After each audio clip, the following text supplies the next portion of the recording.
hybrid monsters, part man, part beast. The stuff of nightmares. Nature gone wrong. Such horrific creatures have haunted man's imagination since ancient times. Mythology, past and present, features all manner of gruesome mutants. But why did our ancestors imagine such horrors? Did they learn about their own humanity from them? Were they invented as moral warnings? Why do we find union with the animals so disturbing?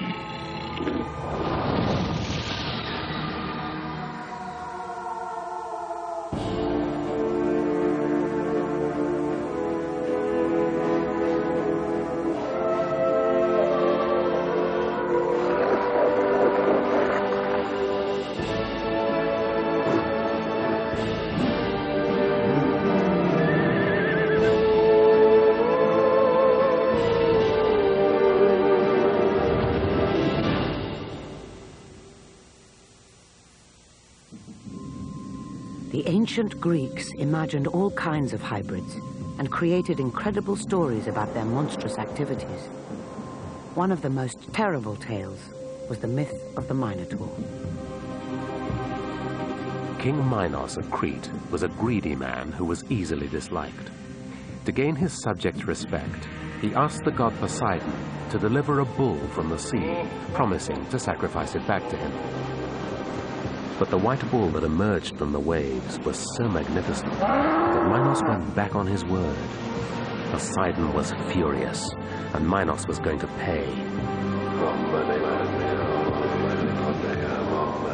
Poseidon cast a spell on Minos' wife, Pasiphae, making her lust after the glorious bull. She became pregnant and gave birth to a fierce bull-headed man.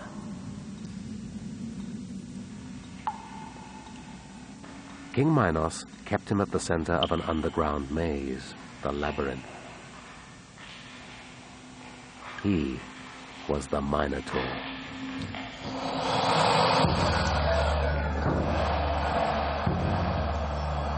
The Minotaur ate human flesh. So every 9 years, 7 men and 7 women were sent from Athens to Crete, forced into the labyrinth, and never seen again. When the 3rd Athenian sacrifice was due, Theseus, the adopted son of the king of Athens, volunteered. He vowed to kill the Minotaur and free the people of Athens from tyranny. So, he sailed to the island of Crete.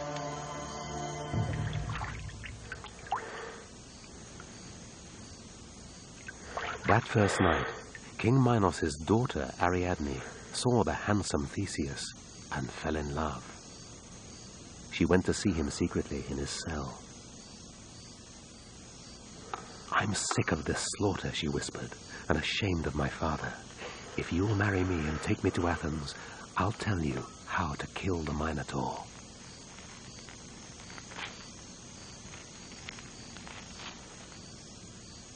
Tonight, the door of your cell will be opened, and the blackness of the labyrinth will lie before you. The Minotaur will smell your flesh and seek you out. The secret is to find him in his den before he catches you in the twists of the maze.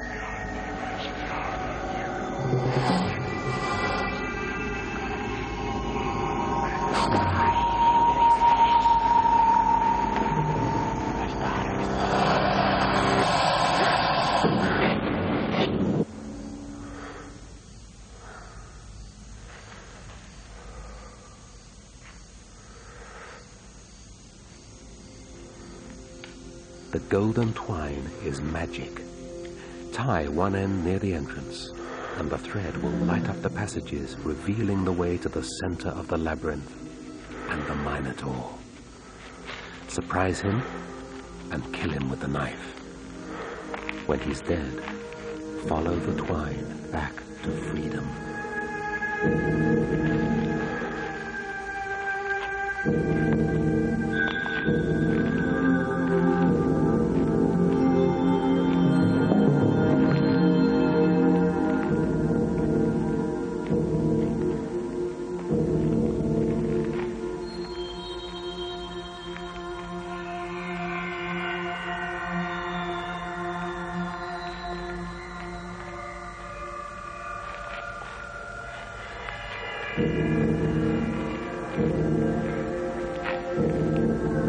After some time, the cold air seemed to have a thick and heavy warmth. There was a sickly sweet odor, too.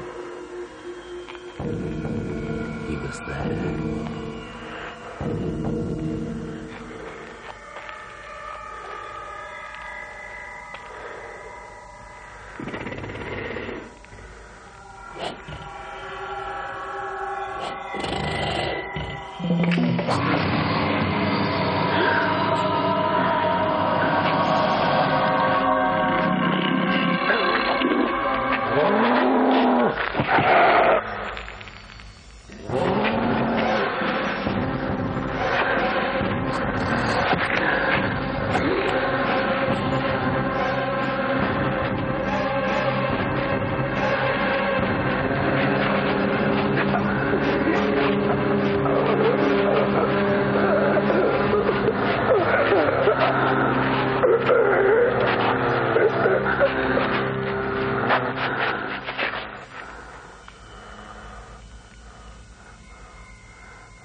What no one knew was that Theseus's real father was Poseidon. This was his ultimate revenge on Minos.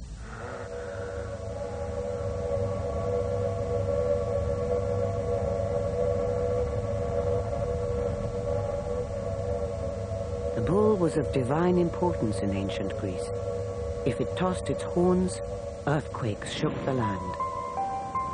And when the Greeks named the constellations, the bull became a central feature of the zodiac. Taurus, the bull, represents the second month of spring, one of the most fertile periods of the year.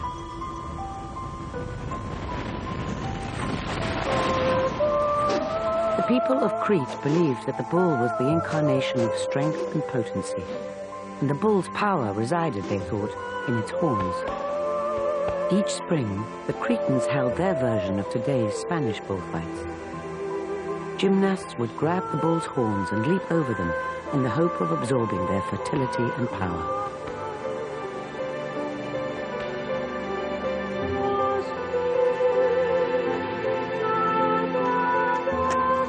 The Cretans believed their lives depended on the bull, and in many ways they did.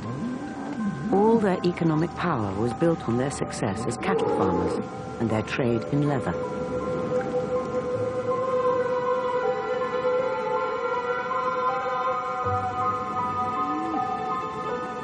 Underneath the palace of Knossos on Crete, there is in fact a labyrinth, and archaeologists have found bones there, dating from 1500 BC. Some of these bones belong to the ancient wild cattle called aurochs. It's possible that the Cretans kept a very large aurochs bull tethered inside the labyrinth. They would have used it for breeding. Perhaps the real Minotaur was father to the ferocious bulls used in the bull-leaping events. So the mythical Minotaur may have been based on a real animal, but he represented much more than that. The bull man was intended to make the Cretans think carefully about their values, their moral codes, and their religious practices. Stories of human-animal hybrids also remind us of life's common fears and anxieties. Perhaps the labyrinth symbolizes the journey through the tortuous pathways of life. The golden thread is hope, as well as the divine instinct. The Minotaur itself could be a warning against sexual relationships between man and beast.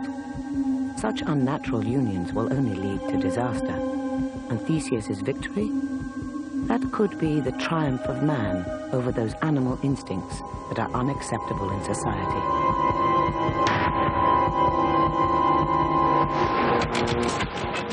So could a hybrid be what man is not, and what he would never allow himself to be? A fantasy of man become beast?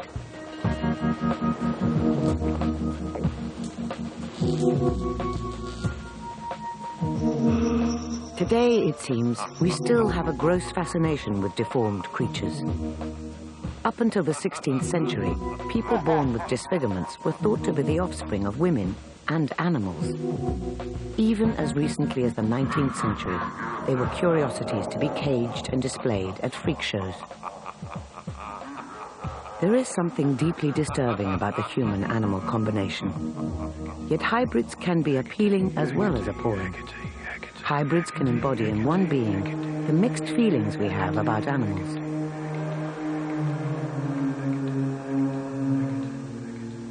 Pagan worship of animals stems back to man's earliest settlements. And there is one animal that has stayed by the side of humans for almost as long: the goat. Goats were the first of man's best friends. As a source of food, they were sacred beasts. At dances and festivals around the world, humans put on goat costumes in celebration of them.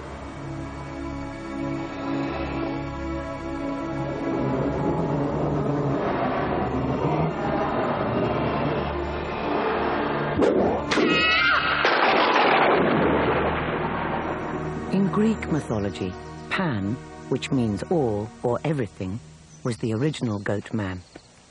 As a god of shepherds, flocks, woods and pastures, he haunted the groves of mythical Arcadia.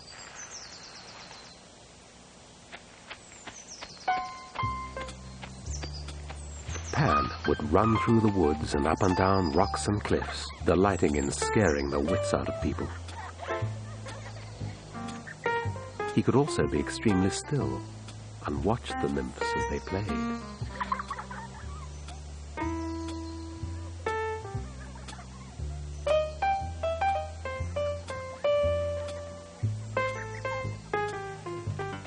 Sometimes he'd chase the nymphs.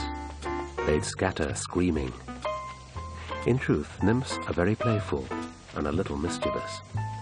Sometimes a nymph would run deliberately slowly and let him catch her.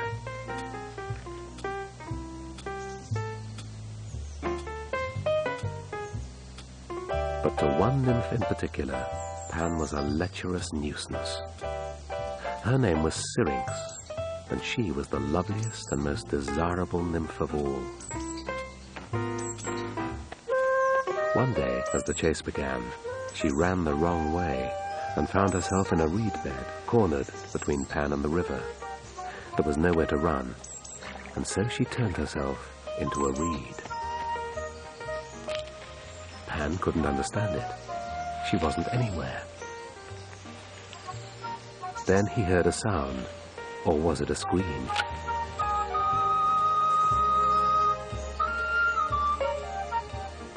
Every stem seemed to cry as he broke it. Unable to choose between them, he bound them together and blew down each of them, trying to find Syrinx.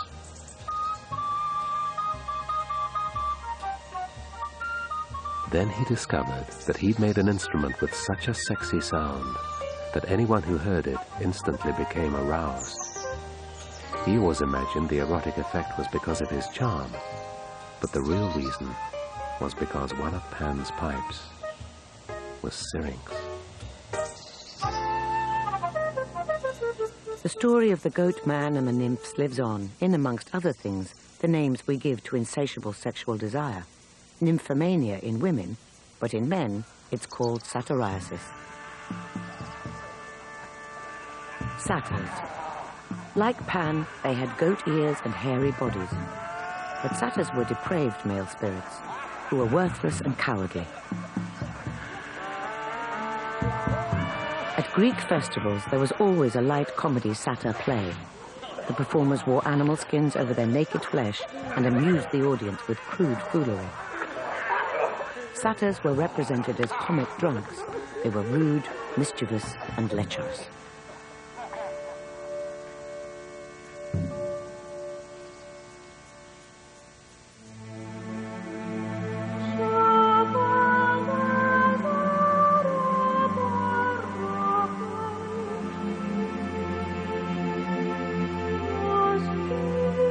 The significance of these goat-man creatures centers on society's attitudes to sex. Man's sexuality has always been perceived as dangerous and uncontrollable. Pan and Satyr serve to warn us about our unconscious and its sexual fantasies. Their behavior is made repellent and bestial.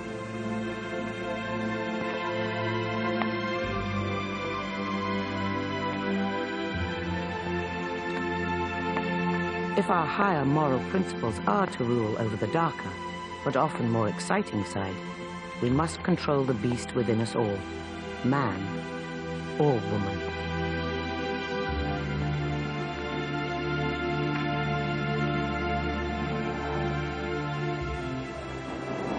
There was one mythical woman who indulged her sexual fantasy and paid for it.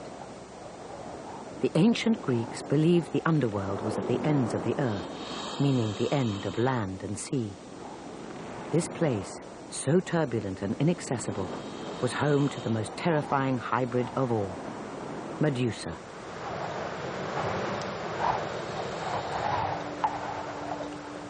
It all began when Phorcys, an old man of the sea, committed incest with his sister Ceto, the sea monster.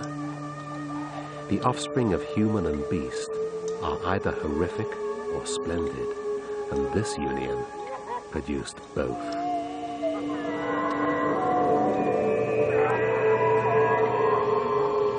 There were the three Griae, born old and haggard, and perpetually squabbling for the one eye and one tooth that they shared between them.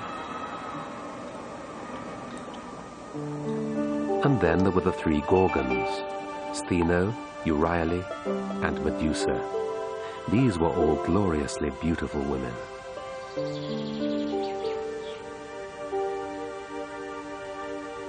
Medusa was the only mortal among them. Only she had a beauty that could fascinate, and her hair was her greatest glory.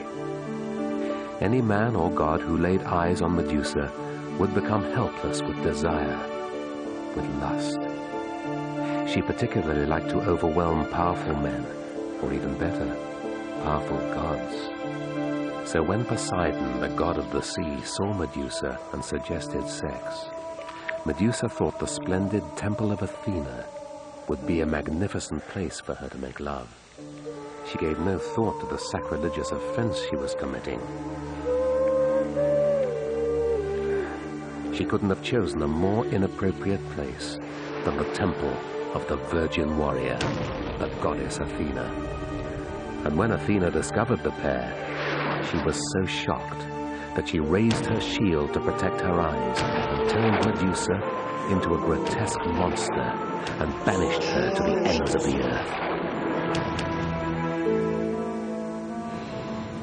From then on, any man who looked at Medusa, far from desiring her beauty, would be turned to stone. Meanwhile, on the island of Seriphus, King Polydectes wanted to be rid of the handsome Perseus. So he summoned Perseus and told him to go to Medusa's lair, kill her, and bring back her head. Athena overheard this and decided to help Perseus. For his protection, she gave him a mirrored shield.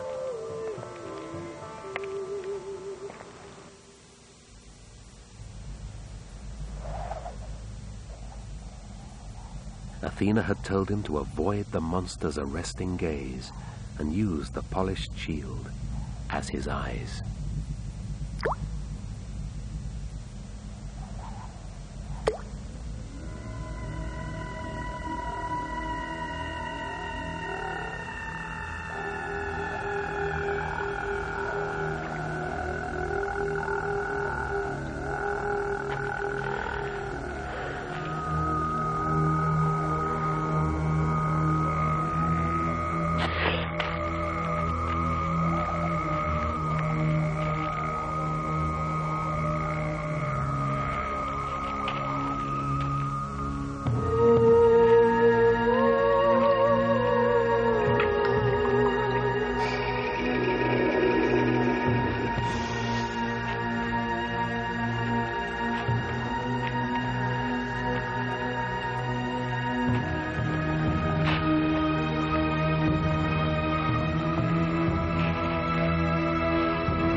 Medusa's anger was like the fury of hell, and even after death, her head remained a potent weapon. According to Greek legend, it could turn whole armies to stone.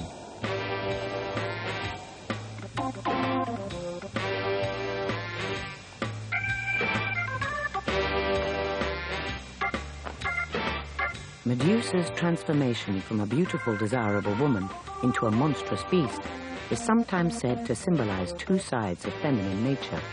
Her beauty, the caring and loving side; her monstrosity, the subconscious, dangerous side of women. In 1922, Sigmund Freud suggested that Medusa's head could symbolize a woman's sexual anatomy. He thought the myth represented both man's fear of women and his attraction to them.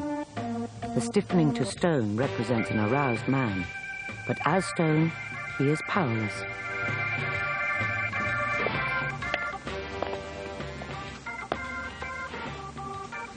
The myth of Medusa illustrates the petrifying effect of beautiful women and how men become fascinated and weakened by the temptations of the flesh.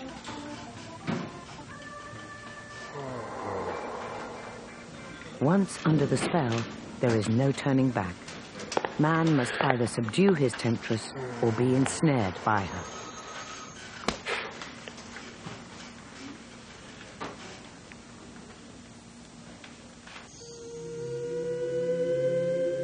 As for the snakes, the image of the man turned to stone may represent the paralyzing and, certainly for the ancients, untreatable effect of a snake bite. Cold-blooded and with a fixed stare like Medusa's, the serpent has long been a symbol of the dark side of human nature. As a primitive animal, it represents our primal instincts, sexual energy, fertility, and the depths of the unconscious.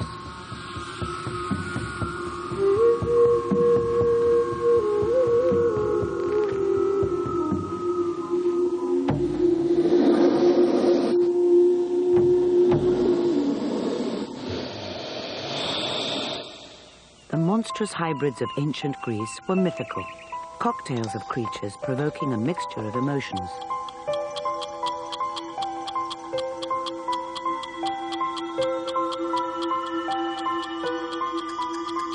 Today, we still have ambivalent feelings about such combination creatures. A natural but freakish coupling between a donkey and a zebra created the Zedonk. The Zedonk inherited the most desirable qualities from both its parents. It has what is known as hybrid vigor.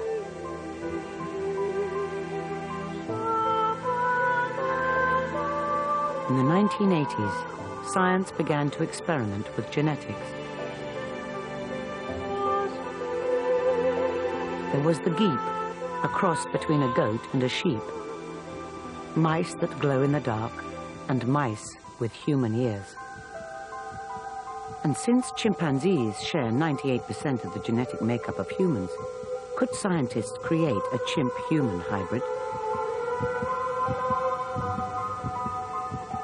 For the ancient Greeks, the message was, don't meddle with nature. But perhaps today, man has no fear of nature. In our thirst for knowledge, could we have become our own gods, creating our own hybrids? Let's hope that they don't draw us deep into the labyrinth and devour us.